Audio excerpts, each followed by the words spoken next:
This is my 2022 Chevy Silverado 2500 HD with a 6.6 Duramax 10-speed Allison transmission, Z71 off-road package in Midnight Edition.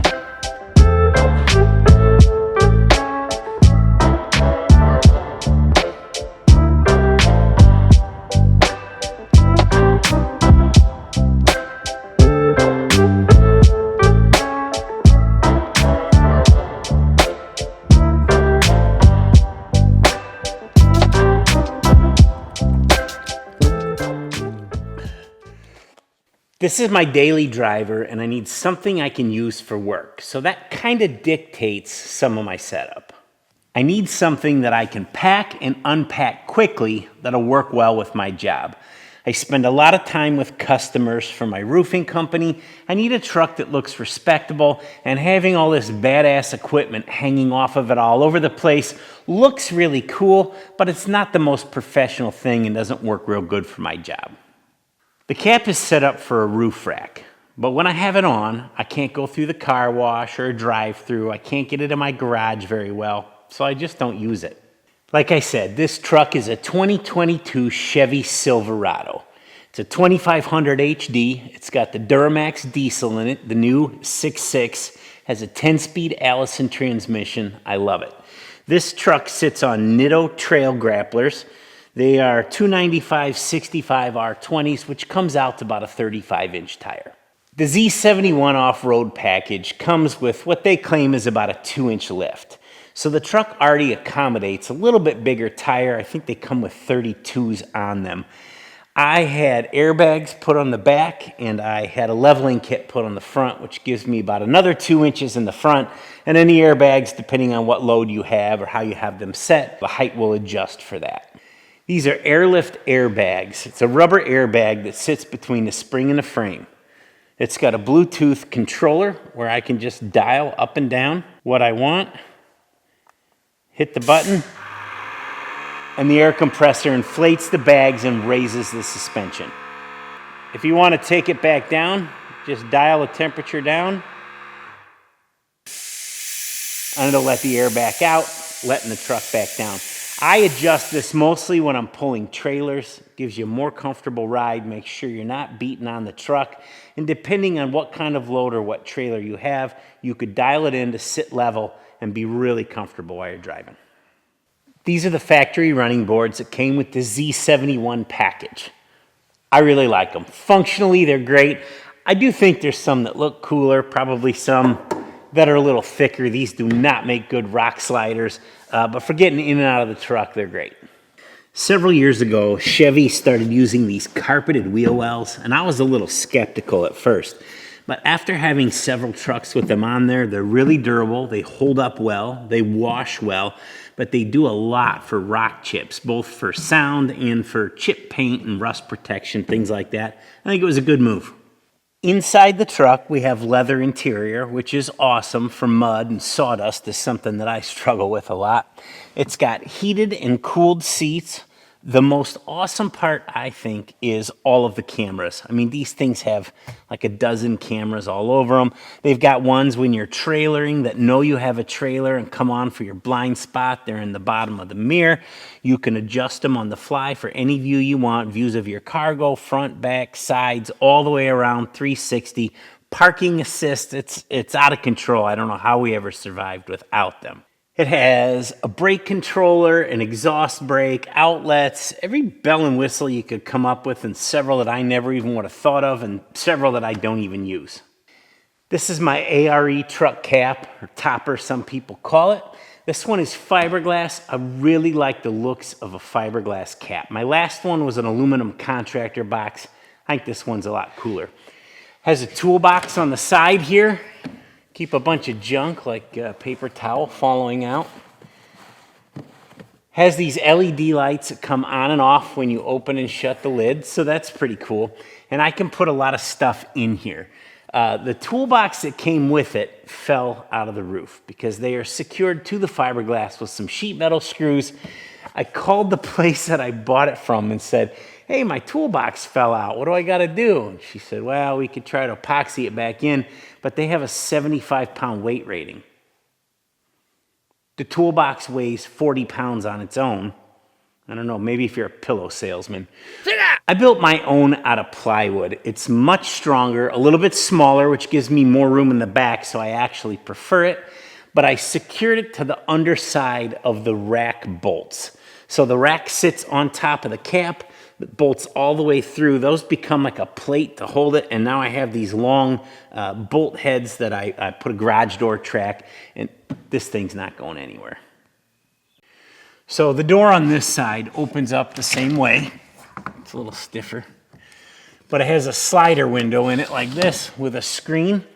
So when you're inside, you've got a little ventilation, but you can also open up and get gear in and out. So that's pretty cool. Got a curtain over this one. The truck and the cap both have a sliding window. So you can open this one with a power button on the dashboard, and you have to manually open the one in the cap. I'm looking for, if anyone knows a good one, some kind of hub to put between it.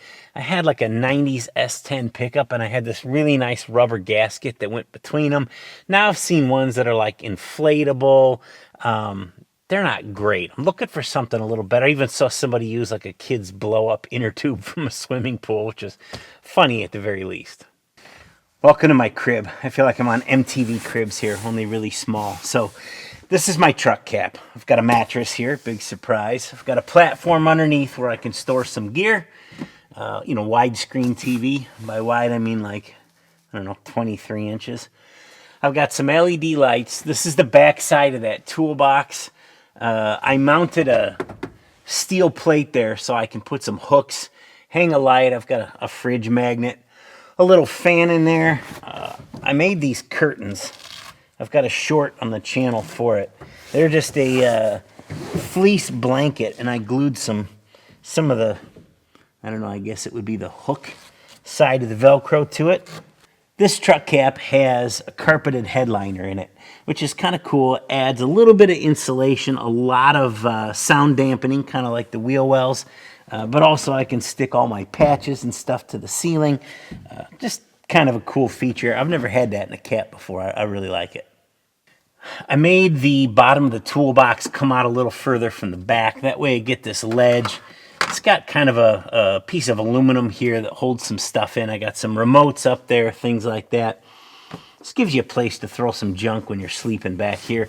Here I have my Pro Eagle 2-ton car jack.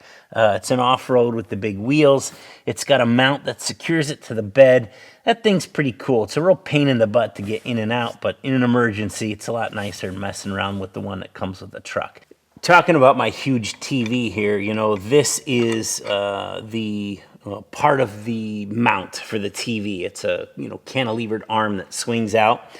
I replaced the bolt through here with a pin, and I bought a couple more. They're like 20 bucks on Amazon. That way on my gear hauler trailer, my little camper, my Jeep, this cabin, whatever I want, I can put those mounts anywhere, and just with a pin, it's like a quick disconnect to switch it from setup to setup. This is something that I found at an RV shop. I don't want to poke you in the eye there. It's kind of cool, instead of a bed slide, I just wind up with this hook, and you can pull, just about anything out. But moving on. So I installed this grab handle on here. It's actually something I saw in Arkansas off-road.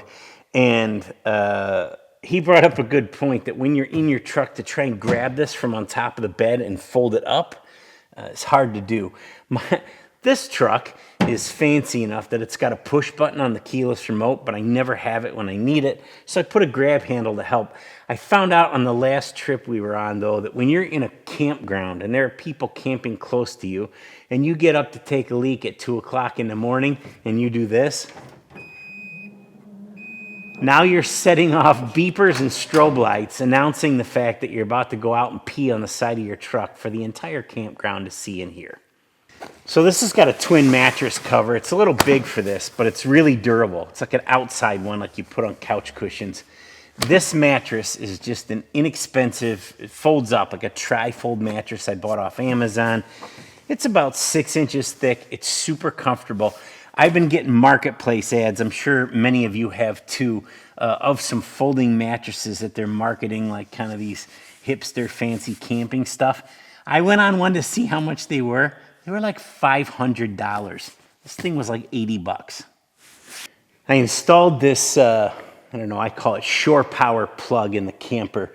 It's got the male prongs here, so you plug an extension cord into it, and you don't have to leave your window unlocked, you know, with stuff hanging in, especially if you're heating or cooling the back. That way it kind of doesn't let the bugs in. Thought it was pretty cool. It also is dry in a car wash. So this setup's pretty new to me, well, because the truck's pretty new to me. And like all things overlanding, it's kind of an evolving process.